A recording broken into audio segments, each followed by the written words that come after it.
Aujourd'hui, 21 mars, on est à la veille de la Journée mondiale de l'eau et on est donc là aujourd'hui au Pays Voironnais pour parler des stratégies de gestion de l'eau bien commun, cet or bleu qu'il faut préserver pour notre territoire. C'est important que dans le titre du livre de Simon Porcher, La fin de l'eau, il y ait un point d'interrogation. Ça va nous amener à se poser des questions, déjà à se demander si c'est vraiment la fin de l'eau. Il se trouve que justement, dans le Pays Voironnais et au sens large au niveau de l'Isère, de l'eau, il y en a. Alors certes, sur une année, avec des irrégularités, mais on a quand même de l'eau à disposition et ça va être à nous de gérer les flux pour qu'on puisse ne pas manquer d'eau au robinet tout au long de l'année. En 2023, suite aux sécheresses importantes, le Pays Voironnais a mis en place un plan eau pour préserver sa ressource avec un certain nombre d'actions qui ont été mises en œuvre sur le territoire.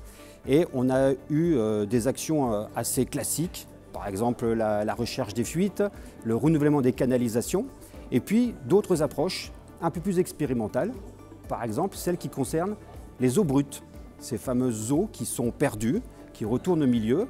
L'idée est de les récupérer et de les mettre à disposition des particuliers ou des entreprises pour des usages pour lesquels nous n'avons pas besoin d'eau potable. Et cette eau brute, c'est autant d'eau potable économisée. Après 2 ans, on a des résultats qui sont assez significatifs.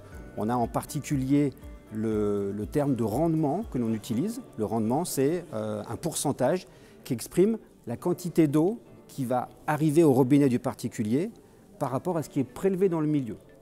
Au Pays Voironnais, il y a encore 5 ans, on était à un rendement de 70%. Ça veut dire qu'il y avait 30% de perte de l'eau dans les fuites.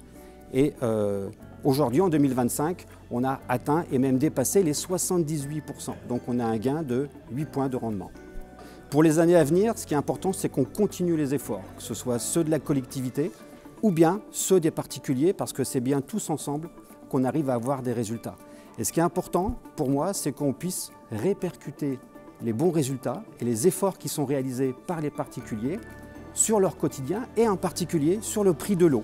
Donc au Pays Voironnais, depuis plusieurs années, nous n'augmentons pas le prix de l'eau, hors inflation bien sûr, et en fait c'est une forme de récompense de la sobriété que l'on répercute chez eux et l'objectif c'est que d'année en année on puisse maintenir au maximum cet effet de récompense.